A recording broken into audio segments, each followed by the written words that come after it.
What's up, y'all, and welcome into the Jack Vita Show. I am your host, as always, Jack Vita. We are back in action after our last episode with former Rockies GM and current MLB Network analyst Dan O'Dowd. That was a really awesome conversation. A lot about his time as a general manager, but also assessing what's going on in the league right now, and also a little bit of life stuff, a little bit about his Christian faith. It was a great conversation. Go back and check that one out if you missed it. If you guys like what you hear on this show, make sure you subscribe to Jack Vita Show here on YouTube, Spotify, Apple Podcasts, wherever it is that you get your podcasts. Hit subscribe. We have an excellent guest today joining us. She is a baseball wag, wife and girlfriend. Well, I guess fiance doesn't fit the WAG acronym. Do you fit in the WAG category? So kind of interesting topic, right? The whole WAG topic over here. And I will throw out that a guilty pleasure of mine before starting to date Ryan, I used to love the TV show WAGs.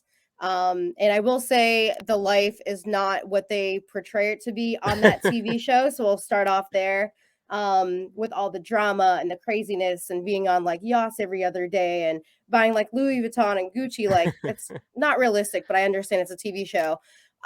Wife and girlfriend it fits all of the things, right? Like technically I'm in the middle right now as a fiance, but I think it still fits the whole WAG acronym, I believe, but that's a good question. Could it be WAGAF? WAGAF, right? My apologies. Yeah, I'm somewhere in the middle because we are obviously engaged and we get married this upcoming off season.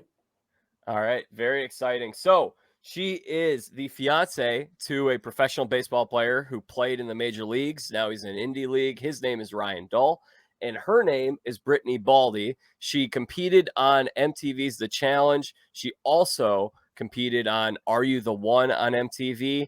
And in addition to that, now she's working in indie league as the High Point Rockers MC. She does a lot of cool stuff over there. So we say hello to Brittany Baldi. Also, oh, by the way, host of the BosBabes podcast too. How you doing, Brittany? Well, first off, Jack, thank you so much for having me on the podcast. I know you and I have been DMing each other back and forth through Instagram. And I know that my good friend, Jess McCain France, was the one that put me onto your show and the podcast. And she was like, you'd be an excellent guest. You should go on. For those of you guys that are listening, Jess and I have been friends for close to a decade now. Wow. Her husband also plays professional baseball. He's within the Houston Astros organization. And Ryan and I both attended their wedding a couple of years ago. So shout out to Jess. They actually have a baby on the way. And Jess and JP, I believe, will be attending our wedding, which is exciting. That's so exciting. And Jess is an absolute sweetheart. She's great. We did this really amazing conversation. It was almost 2 hours long. It was a couple months ago. And we talked so much about her baseball life, her faith, her time on reality TV, just all kinds of just random topics. It was great. That was one of the most popular episodes we had. So when she recommended me to speak to you, I was like, all right, well, this is going to be a great one too. Yeah, we both have similar lives in the sense that we both travel a lot. Again, both of our guys play professional sports. We both kind of have this extended TV career ourselves. So one of the biggest things going off of the whole WAG topic, I have this theory that most professional baseball players either end up with a model or an actress, somebody else within the TV world, usually like another sports broadcaster or their high school sweetheart. Like there's nothing usually in between, right? And JP and Jess fit that bill. I fit that bill. There's so many other wives and girlfriends that I have met over the years, or simply just following social media. You can kind of see like who's been with their special person since they were younger, like Patrick Mahomes and his wife. Or also I could sit here and talk about like so many other wives and girlfriends, like Gordon Hayward and his wife. They've been together since high school. So yeah. It's interesting for sure.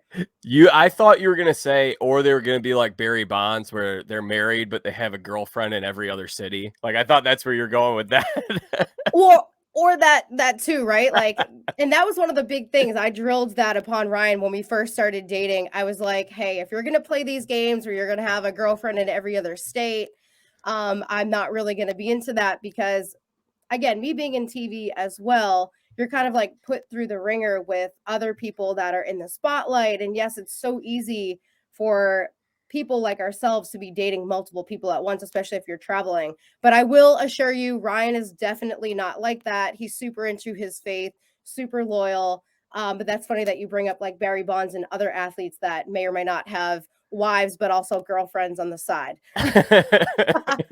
I mean, well, let's not act like it's not a thing. It's definitely a thing, but there are great guys like Ryan in sports too. And it's unfortunate because there are some guys who don't do it right and they give the other ones a bad name. Oh, for sure. And that's widely talked about a lot in even sports media.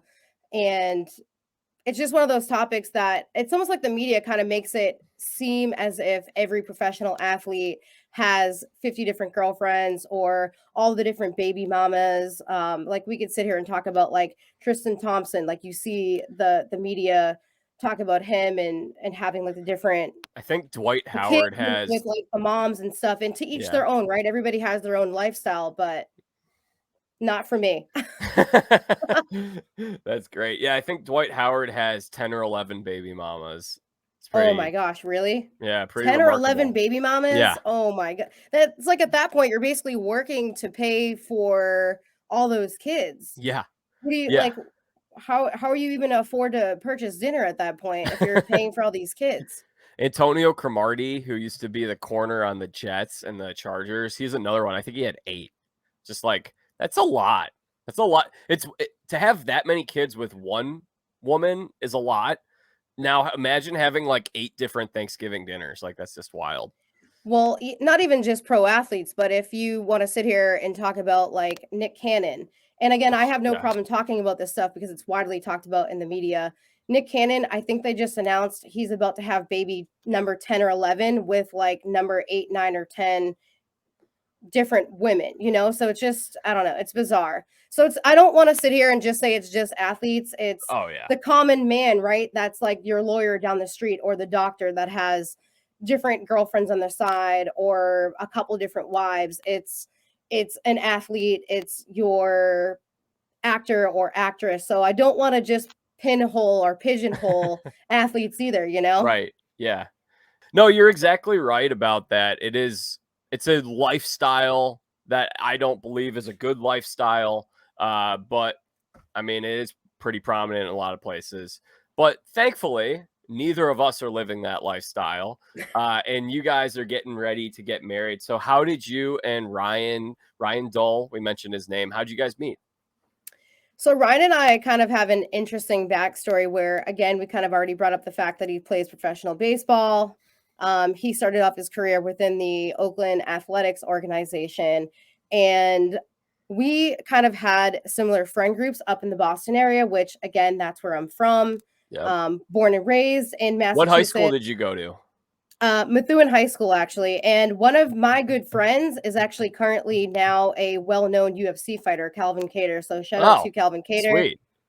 Yeah, we went to high school together. I was actually one of his wrestling managers up and coming in high school. So shout out to Methuen High. We've had a lot of great talent come out of our high school, even though it was a small high school. But yeah, I grew up right in Massachusetts, and Ryan had some friends that he played with from Mass, who he's still good friends with now. Long story short, he went up to visit some of his friends in Massachusetts. I was asked to go out that night to both a Celtics game and to go out and go to one of the new clubs that had just opened up at the Encore. It is a casino in Massachusetts. So Ryan and I just met each other, developed a friendship. He kind of like slid in my DMs a couple weeks later. That's the move these days, right? Yeah, sliding the DMs nowadays is the way to do it, I guess. How do you do it? What's like how do you have successful sliding the DMs? I don't even really remember because it was 3 years ago, but it was something simple, just to the effect of, hey, like I enjoyed meeting you a couple weeks ago. Would you like to take this further, in the sense of like exchanging phone numbers? And then just because again, he's like a very gentleman. It wasn't like, oh, show me nudes or anything like that. Like he's to be honest, since we've been dating, he's not like that at all. Yeah. Very into his faith, very humble, very gentlemanlike, which I appreciate. And I'm not just saying that because I'm doing a podcast, but that's just him as a person in general. So he was just very kind, very sweet. It was just like hey, I enjoyed meeting you. Like, would you like to exchange numbers? And then I went ahead and reached out to one of his friends, mutual friends that we both have. And I was like, hey, is he a good person? I know he lives in a different state. And then we kind of just developed a friendship over like a month or two. And then he invited me at the time, he was with the Toronto Blue Jays, invited me to his spring training. So I went, packed my bags, and two of my friends and I flew down to Dunedin, Florida. I've been to that spring training complex before. Yeah, actually, funny thing, I never got to go to the training camp either because this was during the spring of 2020. So, yeah, unfortunately, I flew down there and it kind of happened in the sense that we thought we were going to go to a ton of baseball games, but COVID hit, all sports completely stopped. Like the day that I got there, Jack, I'm telling you, the day I landed, all of baseball stopped. So I never stepped foot into the stadium that year. COVID was just, it was so terrible in that regard because I'll tell you a little something about me. So I actually had to have thyroid surgery a few years ago. Oh, wow, in really? 2019. Yeah, I had Graves' disease, which was something that the summer before my senior year of college, so summer 2016, all of a sudden I was totally healthy and I just got really sick. And I was able to get through my senior year by God's grace. God gave me strength and I was able to get through that year. I come back home though, and I'm like, I have a resting heart rate of 140. I can't do anything. I can't work. I can't travel. So I was like a bag of bricks on the couch for a couple years. Then I had thyroid surgery. Took me a year to recover from that. And I'm finally healthy, Brittany. Finally healthy. And then COVID shuts everything down. I'm like, okay, dang it. That happened. Wow. I feel like everyone's got a story like that, don't they? Well, I'm glad that you're healthy. And I kind of want to talk to you about the Graves' disease thing after, because my grandmother actually suffers from that. I don't know if you had the whole, like, were your eyes like itchy and like bulging out and that whole situation? So my eyes didn't look like they were bulging out. So I was very fortunate in that regard. But my eyes were bothering me nonstop. Like I was doing stuff where I'd spend a half hour laying in bed with like a cold washcloth over my eyes, like ice cold, and that would relieve the pain that my eyes had. Well, I'm happy to hear that you are recovering and that you feel better. But yeah, recovered I feel like now, by the way, totally healthy now. Praise God. I'd love to hear. Are you on like medicine now to help keep it at bay, or how does that work? I feel like a lot of people have hormonal or thyroid situations going on, unfortunately. Was it like foods that you were eating, or was it genetics, or where did that stem from? We think it was genetic, although the one thing, and this is going to make me sound like a conspiracy theorist, but I had read after I got Graves, I was kind of curious as to like what's something that can cause this. And I actually had a cavity filling a month before that. I had like 3 cavities, got them filled, and then all of a sudden just started having thyroid problems. And that was something that other people have reported on, I suppose. I've had some family members with some thyroid stuff, which is, it is really common, but it's more common to have Hashimoto's, which is an underactive thyroid, than the overactive thyroid. So the underactive thyroid, what that does is you need to just take Synthroid to speed up your thyroid, and then you're good, basically. Slowing down your thyroid is a lot more difficult than speeding up your thyroid. So a lot of people that have Graves end up either having radiation treatment to have it basically destroyed, or they have surgery to have it removed. So then they become underactive because they technically don't have a thyroid. And it's much easier to supplement that with Synthroid. And Synthroid's a great drug because it has 0 side effects. Well, thank you for talking about it. I'm sure you might have talked about it on other podcasts, but I'm interested because, again, my grandmother suffers from it. And it's one of those things where you wonder if it is genetic. Like, is it something that I need to be on the lookout for as I start to age, you know? But I guess going back to what we were talking about originally with 2020 and the spring and baseball season, it was one of those things where all of us kind of got hit hard by different situations. In your case, unfortunately, the thyroid thing, and for a lot of us losing our jobs, and me thinking I'm going to spring training, and then everything kind of just doesn't happen. But it ended up working in our favor. I like to lightly joke around about it because what happened was after Ryan essentially not being able to play baseball that summer, not just him, basically everybody in sports for that whole spring and summer, and even going into the winter, we had so much free time and so much downtime that if it weren't for that whole 2020 like year, and we'll have some silver lining with it, I don't think we'd be getting married because we had so much downtime together where if he was playing baseball, it would have just been us casually, me flying out to go visit him or him while he's in Boston coming to visit me.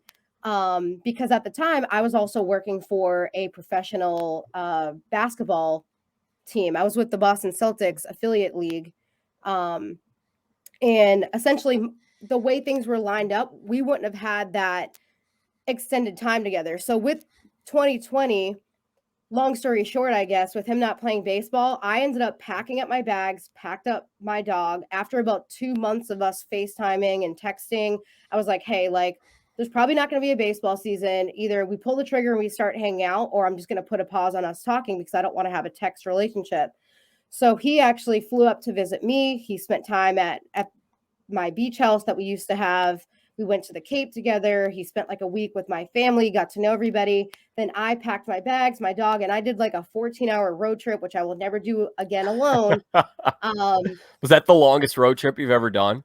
No, my longest road trip, which we could talk about when we get into our first AAA season, if you're interested. My longest road trip was cross country, but this was my first road trip ever, Jack, and it was my first road trip doing it alone. And I will say, Ryan at the time was a gentleman and was like, hey, I'll fly up there and I'll drive down with you. And me being like from Boston, like a little tough person, I'm like, no, I could do it on my own. And I was kind of like choking on my own words as I'm driving through New York, driving through Virginia, sitting in traffic, not knowing where I am, freaked out at the truck stops, having my dog. It's like 80 degrees in the car. We're blasting the air conditioned, blasted LMFAO music got me through the whole 15-hour car ride. But essentially I got to spend that whole summer with him. I packed my bags, moved down to North Carolina, and here we are. That's how 2020 summer went. Wow. On a whim. That's such a great story. And I do think that, like, you know, you mentioned that Ryan, faith is important to him and faith is very important to me. God works in mysterious ways, and that's a prime example of it. And so for me, it was like, okay, so I finally get healthy after 4 years of feeling really crummy, and now I have to wait on the couch even longer. I was like, this stinks. I was like, or I could make something of it. So I built my website, and I've done a lot more of this independent content creation, and I know that I'm so glad that I have all this stuff now that I wouldn't have had back then. So I think a lot of people have good stories about how something bad was able to turn into something good. And you guys have something that turned into something great. Yeah, thank you. And same situation with me going virtual with my podcast. To your point of 2020, like I lost my job at the time. I was working with the Boston Celtics organization. Their whole season, we were about to go into playoffs. I was ready to go into playoffs with them. 2020, the COVID situation hit, so I lost that job. At the time, I was also working part-time as a news and sports reporter at a small local cable access station in Marlborough, Massachusetts, which shout out to them because if it wasn't for them, I wouldn't know how to edit. I wouldn't know how to write my own scripts. So any advice to people that are listening to this podcast, and I'm sure Jack has talked about it too, learn how to edit, learn how to create your own content. You'll never know how great you are at potentially creating your own brand and your own skill set if you don't just go out and do it. And I ended up having to not record my podcast live in a studio anymore because of COVID. So I took everything and made it virtual. So I learned about StreamYard, like you and I are recording right now. Shout out to StreamYard. I think it's a great platform. Yeah, it is. For people, especially that are just beginning podcasting and such. But I did everything on a whim, learned how to edit, learned how to create my own content. I had to learn how to make everything virtual because I was no longer in studio. I didn't have these sports events to attend anymore. Like at the beginning, I was actually going to sports charity events. So I was working alongside the Boston Bruins Foundation, working alongside the Red Sox, working alongside the Celtics. All of that was just gone. But through the madness, I was able to keep my podcast up and going. So it's good to hear that, Jack, you kind of did the same. Yeah, absolutely. I think that's great advice to anyone who wants to get into this business, because that's one of the things that some people have told me as well is a lot of people are going to wait for their opportunity to come up, and it's like there are more people than there are opportunities in terms of working for somebody. And a lot of people are going to make excuses and be like, they didn't give me a chance. I'm going to go do this other thing, whatever. That's it. And you know what? Maybe this isn't for you and you find something else you enjoy, then that's great. But if this is something that you want to do, just going and doing it independently and taking a shot and trying to connect with people. I mean, heck, if you're a nice person and you reach out to me on Twitter, I'll talk to you if you want to do this stuff. And I'm sure Brittany would interact with people like that and help people like that too. Now, obviously, if you're not very nice or respectful, or, if you rub me the wrong way, then maybe I'm not going to do that stuff. But for most people, and there are a lot of people who have been so great that have helped me, who made connections. But doing this independent content stuff, not only do you get better at it, but it's legitimate stuff that you can put on your resume now. I mean, when I just got this new job at Sports Illustrated Fan Nation, running the Fastball website, our home for all baseball breaking news. And what happened was, I mean, when I was applying for jobs, I was like, hey, look at this. I mean, we got 87,000 page views last year in my first year with the website. And people are like, how did you do that? What? So you know how to do this. And honestly, Brittany, I think people like you and me who are doing this stuff on our own are better versed than people who don't know how to do the editing, the all the web stuff, all this other stuff. They might only know how to write, or they might only know how to talk, but having these other skills is going to serve you so well. And the great thing is anyone can just go out and do it. Like, you could be 15 years old, have a dream to be a Sports Center anchor, and just start a podcast tomorrow if you want. Yeah, and to your point, we live in a great day and age where you can follow people like yourself or myself and slide in those DMs and ask for words of encouragement or words of advice, which I get all the time. People asking, how did you start a podcast? How do you get in contact with people like Jack Vita? Or if you're having Pedro Martinez on your podcast, or whoever happens to be on your podcast, how are you making Have those you had connections? Pedro on? I have never had Pedro on. I Okay. just threw that out there because I Yeah. guess it's manifestation. He was, to this day, still my favorite pitcher to Oh my ever gosh. watch. I mean, I grew up in the day where the early 2000s Boston Red Sox were my team. That's so, like, you're talking about like Jason Varitek, Nomar Garcia Oh, Parra, yeah. that whole era of baseball, like when Roger Clemens was pitching for the Yankees, like Mariano Rivera, like that. I don't really watch baseball as much anymore because I don't know. I feel like I'm salty over these people like retiring, and I get it. Everybody ages and phases out, which I'm starting to get like that with the challenge, right?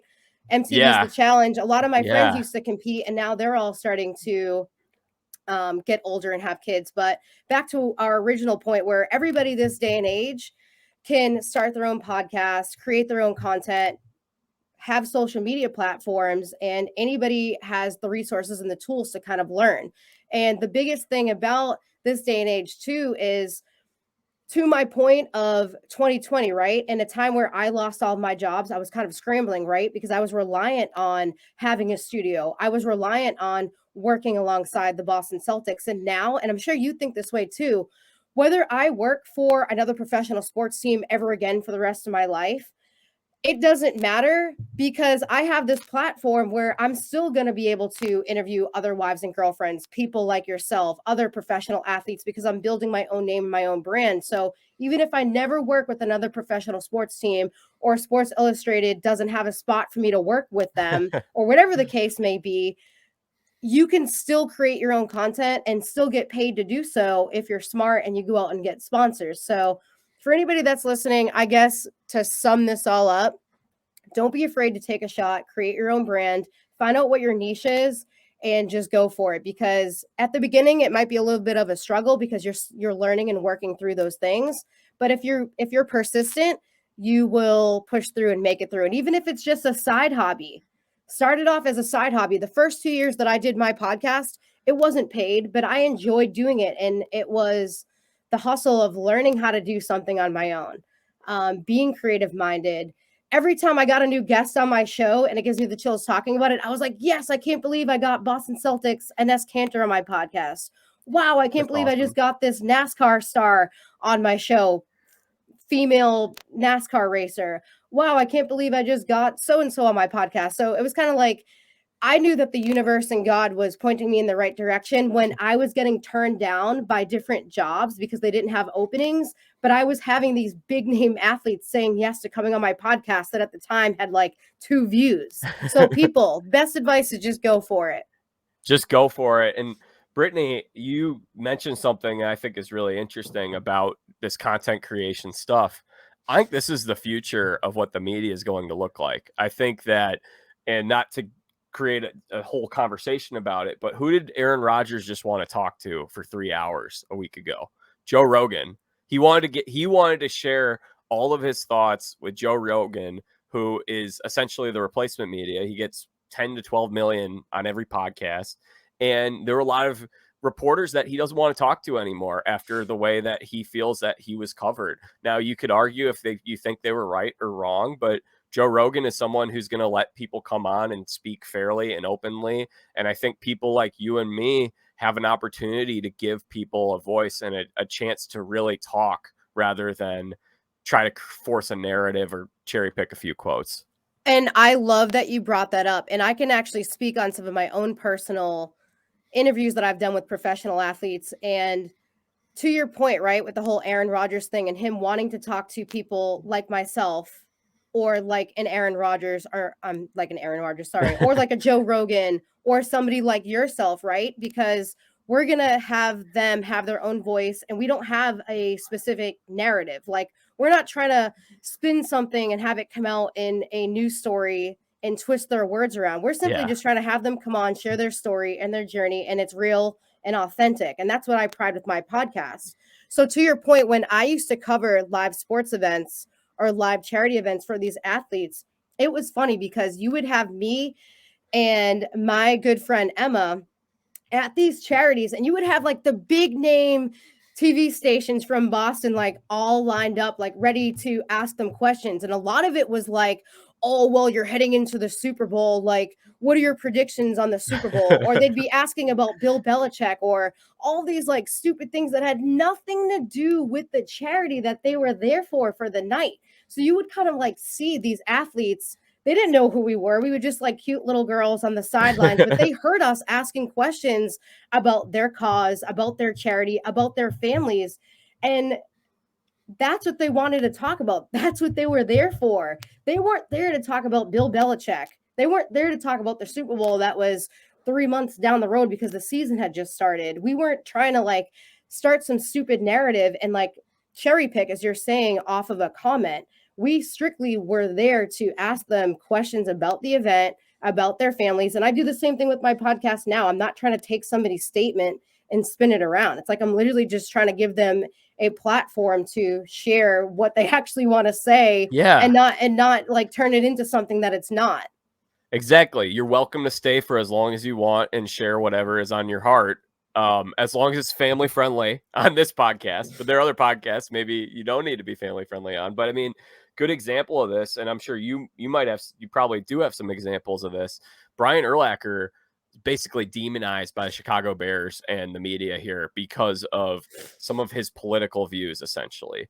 Well, Brian Urlacher came on this show like a few months ago, and he was awesome. He was 90 minutes and he just talked about everything and anything. And I mean, we didn't get into politics. I didn't want to talk about politics with him or anything like that. I want to talk about his career. I want to talk about what kind of stuff he enjoys. And like, there was a certain point where all of a sudden he just started telling me about all of his favorite movies and how he loves the show Naked and Afraid. And like, that's the kind of stuff that people are wanting. I think the future is bright for people like you and me, because we're not going to, like you said, we're not going to say, try to force someone into some kind of gotcha thing or put them on the spot for something that they may have said 5 years ago. We're just going to give them a chance to talk. And that's what he did. And I'm sure you have some good examples of that too.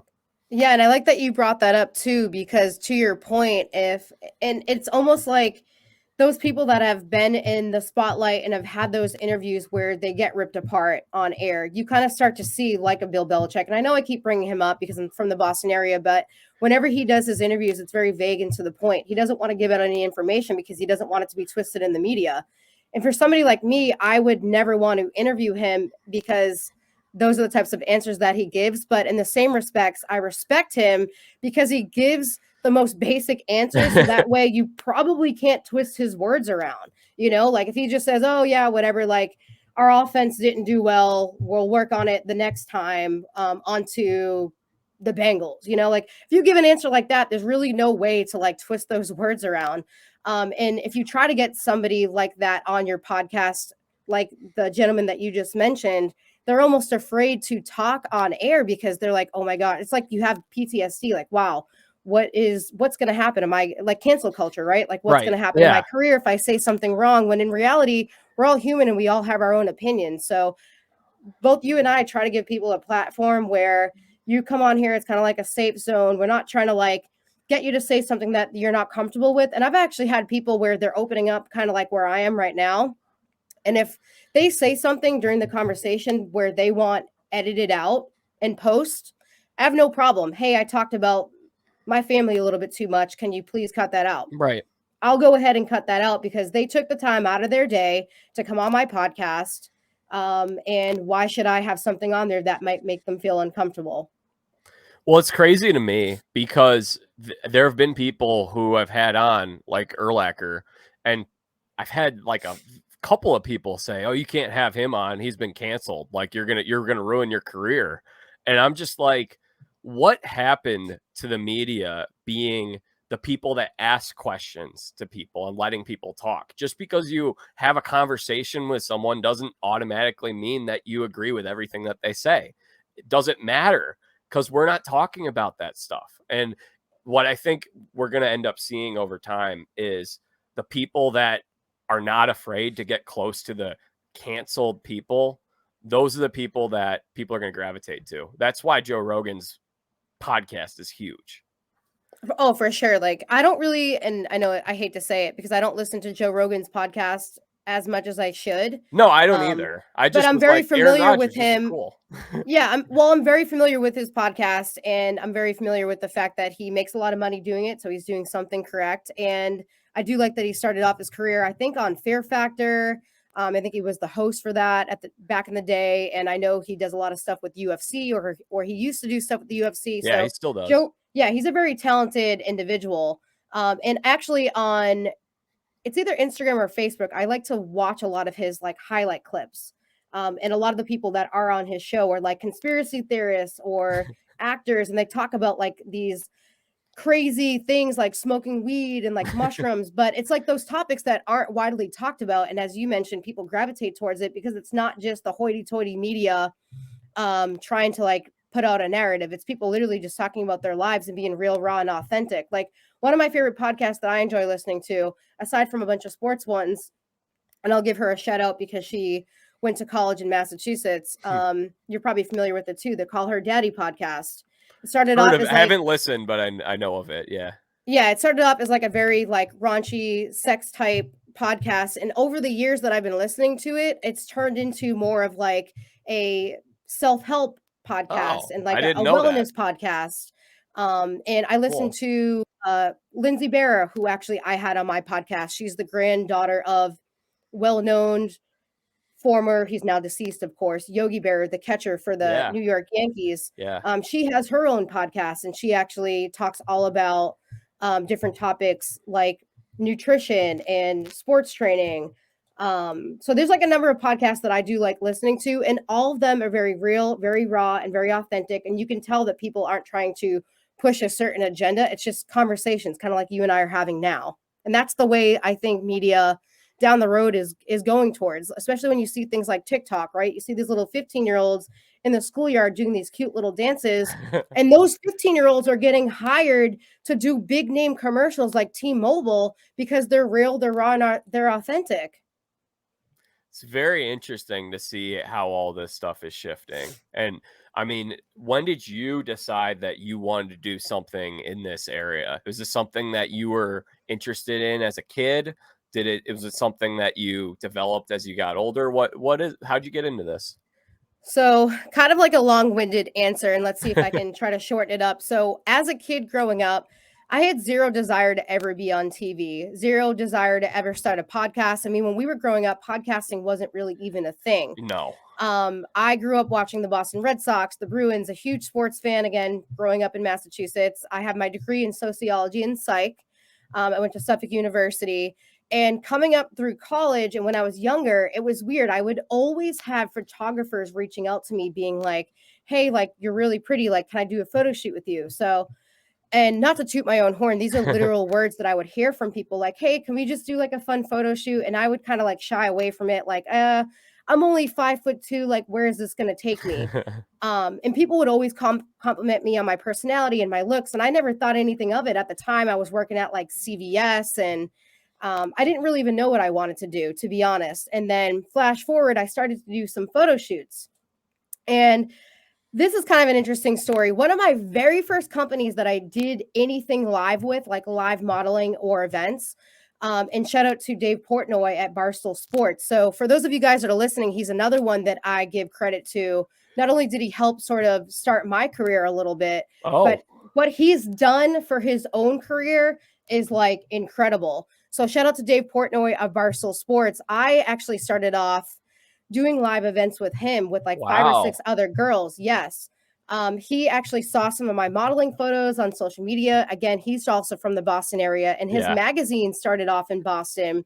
And he was really into like the college crowd back in the day, and he still kind of caters to them now, of course. But Dave Portnoy sort of got me into wanting to do live events because I would be one of those quote unquote smoke shows that would dress up in the cute outfits and like take the photos with the fans. And it went from me taking photos with photographers, so people like Dave Portnoy picking up on the fact that I was photogenic, I guess, and had a good personality. From there, it went to live TV shows. I got casted for a number of TV shows, which okay. How did that happen? How did you get up? And Are You the One was the first one you did, right? Yeah. So actually, even before Are You the One, one of the very first TV shows I did was it was just a 1-episode thing. It was on MTV. It was called Is She Really Going Out with Him? And at the time I was dating some, I won't say the full word because I know it's PG, but like some D-bag of a guy. And the whole show was kind of like, how did this girl end up with this guy? So it was just a 1-episode thing. I think it was season 3 and we were the first episode. So it must've been really good. Then from there, I actually got casted for a TV show called, oh my gosh, I forget the name of it, to be honest, but I can give you guys the synopsis. But it was me, ironically enough, trying to win a date with a celebrity. At the time, I didn't even know that that's what the TV show was. But if you think of the TV show The Voice, where you go out and you have the celebrities with their backs turned and you have to sing to try to get them to turn around and choose you to do the songwriting or whatever. This TV show, and I was like 22 years old, didn't know what I was doing, didn't even know who half these people were, but it was like Rob Gronkowski, Rob Kardashian, some famous boxer, and some other celebrity in these chairs. I had to like go out there in Los Angeles, California with a live audience, Jack, and be Oh like, my gosh. hey guys, what's up? My name is Brittany. I'm college educated. I'm a big Boston sports fan. Like, this is the reasons why you should date me. Like, I didn't know what I was saying, what I was doing. You had like one take to do it. I remember Rob Gronkowski like turned his seat around and the athletes, they were into it because I had like a spunky personality. But it turned into me being interested in reality TV. So I went and tried out for the Real World, made it to the final casting, but didn't actually get casted in a Do you know what years. season that would have been? I don't remember. You know what year? What year was this? Okay, so it had to have been around 2012 or 2013. So that could have been Jessica's season. It might have been, actually. So I never got casted for the Real World, but what happened was a couple years later, or maybe it might have been a couple months later, I don't know the exact time frame, MTV reached out to me because they almost casted me for the Real World. They reached out to me about Are You the One? And that's how that whole process started. That's interesting. So it's very possible. I mean, I think that was Jessica's season because they shot that in 2012. It aired in 2013. I'm not sure what season came after that. I can't remember what it was called. It may have been the season that Jenna was on. I don't remember. The port Skeletons. I think she Yeah, was on the skeleton was season. that the next season? That may have been the next season. I can't remember. But I can't remember either. Portland was on. I thought that was like the last really good season of The Real World, and then it got a little different after that. But yeah, you could have ended up on that season with Jessica. I don't know whose place you would have been in, because they ended up taking Johnny Riley from Boston. He was so then he was probably the Boston person. They probably had someone else if they had casted you that would have been a male from a different part of the country. I don't know. Probably For something like sure. that. But yeah, that's basically what happened was they obviously chose other people for The Real World, but kind of just like you guys listening, if you're challenge fans, you probably know the story of Cara Maria. She's also from Massachusetts. She also tried out, I believe, for Real World, didn't make it, but then they called her for Challenge Fresh Meat. So that's another thing. I'll give tips to my podcast listeners, or Jack's podcast listeners, should I say. If you guys are ever interested in trying out for a TV show, and if you don't make it, don't get your hopes down, because they might actually, casting might keep you on their Rolodex. And they could potentially call you. It's not a guarantee, of course, but they could potentially keep you on file for something down the road, which is what happened to Cara Maria, a number of other people, myself included. So I went on Are You the One? And then from there, obviously got casted for season 26 of MTV's The Challenge. It's awesome. I think one thing I'd like to add about the casting stuff, though, you got to have a good personality, because I know I see a lot of these people on social media who are big Survivor fans, and they're like, whole shtick to get on the show is like, I've seen every single season. I know who all these people are, and I'm a huge fan. And it's like, that's not a defining character trait that's going to get you cast on reality TV. You need to be like Brittany, who's clearly a very good talker, very interesting, funny, charismatic. Like, you got to have something to it. You need to have maybe a story. Would you say that's the case? No, you're 100% correct. And I could actually speak about that, because lately I've been listening to, for any of you guys that are listening that are fans of the TV show Laguna Beach, that was one of my first reality TV shows, docu-series reality TV shows that I enjoyed watching when I was a kid, up and coming in middle school and high school. And currently right now, Kristen Cavallari, who is also a WAG, kind of sort of, because she's, I Not think, going anymore. through a divorce, yes, with Jay Cutler. But she, ironically enough, dated and married and has a couple kids with a former professional athlete. He quarterback. Jay Yeah, and Cutler. he's very well known here in Chicago, Brittany. There you go. So for those of you guys that are listening, you obviously know who Jay Cutler is. But anyways, to my point, Kristen Cavallari and her ex-boyfriend, Stephen Coletti, were both on Laguna Beach together. And the reason why I bring it up is I've been sort of listening to their podcast, and they talk heavily about back in the day, right? Like, there was no such thing as social media when we were on reality TV, or it was just starting to come out. We had no agenda to be famous. We would just ask to be on a show because, like what Jack's talking about, we have good stories, interesting characters, able to make friends quickly, and not afraid to kind of like let it all hang out, to say the least, in the sense that like we're okay with being ourselves and we're comfortable in our own skin to some extent. So we had no agenda. We didn't want to be famous or anything. Nowadays, and again, Steven and Kristen talk about it, people go on these reality TV shows with the agenda of coming out with 100,000 followers on Instagram and Facebook, starting a podcast. And it's like people just put on this like fake show and fake face. And it's like, that's not what people want to see. They want to see real people. They want to see like real storylines. And don't get me wrong, reality TV is to some extent scripted, and how things end up on the editing table, it's not all real to begin with, but you kind of get what I'm saying. Yeah, could you go a little deeper on that in terms of, did you see some of that on your own experiences on the challenge, and Are You the One? Yeah, so not even just with myself. I guess I could speak with everybody with reality TV in general. And again, not to keep bringing up this podcast, but Laguna Beach one with Kristen and Steven, they talk about this too, where it's okay. We've plugged like 6 podcasts already today, so we're doing well. Yeah, and I'm not even trying to plug them, but I guess it's just it's just the fact that like I do listen to podcasts a lot. And Jack, I mean, I will start listening to yours when I go on my walks and I'm working out. I choose to listen to podcasts over listening to music. And again, the reason why I keep bringing up this Laguna Beach one is they are talking about these topics where you choose these real life people, right? They're in high school, or in my case, I was in college. We have our own interesting storylines and character development, and all of that is true to some extent. But then you have these producers, right? So, say there's like a breakup happening, those producers might force the breakup a little bit more and force you to talk about those topics a little bit more, when in reality, in real life, you might not be talking about it as much, but they need to, for the viewer, get that storyline out. So, say Jack and I were dating on a TV show, right? And him and I get into a huge fight and it happened off camera. They might want Jack and I to sit down and talk about it on air because we need to have that storyline on camera. But then when it comes to the editing floor, Jack saying one thing and me saying one thing might get twisted and flipped, kind of like what we were talking about earlier with athletes in the media or personalities in the media. So there is that, you kind of like sign your life away when you go on a reality TV show where your likeness and your image can be used in any way, shape, or form, which is kind of scary. And when you're young in your 20s, you don't even know what you're getting yourself into. So, yes, I did see some of that on my own reality TV shows.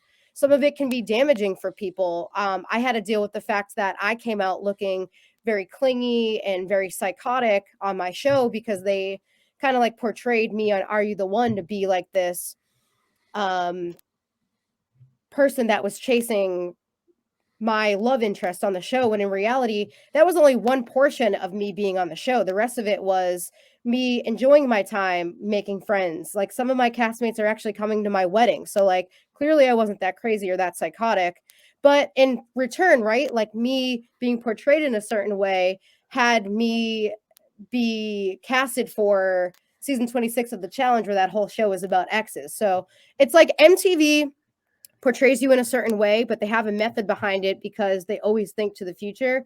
And they must have always been thinking, hey, we're going to integrate her and her love interest on the season of The Challenge. So in some instances, it kind of bothered me being a young 20-year-old seeing how I was portrayed, but then it worked to my advantage because then I got casted for another TV show. So like, there's the flip side, right? Devil's advocate. Yeah. I think that's really interesting. I mean, I just had a good friend of mine, Stephanie LaGrossa Kendrick from Survivor. She was on a few weeks ago, and we were discussing how you'll eventually watch some Survivor with your soon-to-be husband, Brittany, but on Survivor Heroes versus Villains, in the first challenge, she dislocates her shoulder and they pop it back into place. And they ended up editing it. So what ended up happening was she injured it while she was scoring a point. In this challenge, they edited it, and they run these challenges multiple times. So like everyone does 2 or 3 heats, but we only see 1 heat from each person. So she won her point in the first heat and then dislocated her shoulder as she scored the point, which is really a boss move and a boss moment. Instead, however, they made it look like she got injured in the middle of a point, or she ended up losing the point that she got injured on, when she actually gritted through and won it. When then the second heat, she couldn't win it because she was playing injured. And the reason why we think that they did that was because she got voted out second. So they don't want the people to get too emotionally attached to this person, have this heroic story, and then just get cut down, boom, right at the beginning. If she lasted longer, then the story would be Stephanie's a warrior. Look at her doing that. And I'm sure you could think of some examples like that you saw on TV, stuff like that, probably. Yeah, exactly. And I can't really pinpoint like exact points where things happen because again, I was on reality TV, which is crazy to even think about, almost 8 years ago. Whereas your friend that you're talking about now, it might have been more recent. So no, this was actually in 2010. Oh, wow. So she has a good memory. Or that could have been something that kind of traumatized her and that bothers her to this day if it sticks out on your memory that well. For me, it's like, yes, I remember being on The Challenge and being on Are You the One? But things for me have kind of like, I don't want to say faded out from my memory, but I think over time, especially when you're doing new things, right? Like, and I use this as an example because my dad, I recently went back home to Boston, like 2 weeks ago. I was back home. I had my bachelorette weekend. I had my nephew's first birthday. I was doing a bunch of things. The reason why I bring it up is every once in a while, like you'll come into contact with either like an aunt or an uncle, or in this case, it was my dad. And he was bringing up like my softball days. Like I was a pretty good softball player, almost played in college. And it's sad because my dad will bring up like special plays that I made back in the day or specific times at bat that I had. And I'm like, Dad, like, I hate to say it, but like, so many things have happened within the last 15 years since playing softball that I just don't really remember specific things. And it's cool that your brain works in that way, but like, I don't remember specifics. So if you were to sit here and ask me like, hey, what happened on episode 3 of Are You the One or episode 3 of The Challenge? Like, I probably couldn't recall it unless I went back and watched the episode. Everything kind of just like melts into a melting pot because I've done so many other things in the last 8, 9, 10 years, you know? Absolutely. And I just have a very good memory. Like people have said that it's my superpower, that I can just remember everything. And the downside to remembering everything though is people think you're creepy sometimes. Like, why do you remember that? Well, your future wife, I'm sure they're going to appreciate that memory because you're not going to forget her birthday, Jack. You're not going to forget Christmas. You won't forget the anniversary. So the good memory works in some good ways, right? Yeah, absolutely. Yeah, totally. So that's a good point. You mentioned this kind of influencer culture that permeates through reality television now. And this is really interesting because we just discussed this a couple weeks ago. We had Rachel Riley and Janelle Perzina from Big Brother, who are a couple of Big Brother greats. They've played 6 times combined between the two of them. And we were discussing how that, in my opinion, is ruining reality TV. Do you feel it's a negative or positive for reality TV? So it depends how you look at it. So are we talking strictly just casting influencers to be on reality TV just based on the facts that they have a big following? Or are we talking about people like myself that started off real raw and authentic, going on a TV show, now having a platform, but now also turning it into a podcast and social media influencing, which is what I do. So there's 2 ways to look at it. Yeah. So if you're looking at it, which way or which angle do you want to talk about, or do you want to talk about both? I guess what I'm trying to say, I'll give you my opinion. I'm not interested in a lot of these shows anymore because when you guys played the challenge, there was more love of competition. There were people who really wanted to play. Same thing with Big Brother and Survivor to an extent as well. There's just a greater, like, I think there are 2 things that are really influencing the game. And it's one thing of they want to build their following, but they also don't want to be demonized by people on social media either. So I think they're really playing to the cameras, which you had made mention to earlier. And to me, that's not interesting. Now, there's always been a level of that. That's always been there with reality TV. I mean, Johnny Bananas knows how to make good TV. He knows what to say. Wes is the same way. There are a lot of people like that that'll play things up for the cameras. But I think right now we're just seeing so much of people that are, and it's on The Bachelor too, The Bachelorette, where they've got some shtick, they're going to go to it, and it feels less authentic and real to me, at least.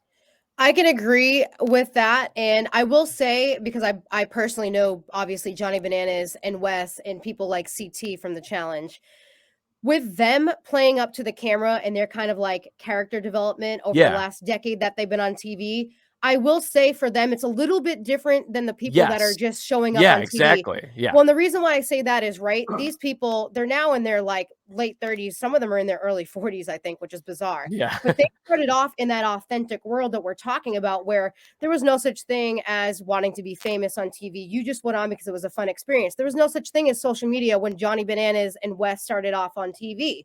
Now, over the years, they're kind of just playing into their character a little bit more because they've developed a character, right? So that in their case, I think it's a little bit different. Now you want to talk about like the Joe Schmo down the street that wants just to create a character and get social media famous, then that's when it becomes not real and not authentic. And I don't agree with it. And to your point, I don't really watch reality TV as much anymore because of those reasons. If I'm going to watch reality TV, I'm more into like the docu-series type of shows. And docu-series, I mean, Hard Knocks. Like a Hard Knocks, even though I don't particularly watch that, but yes, like a Hard Knocks. Or lately I've been watching, I think it's called In the Fast Lane with Austin Dillon. And the whole show is about him and his wife. He's a NASCAR racer.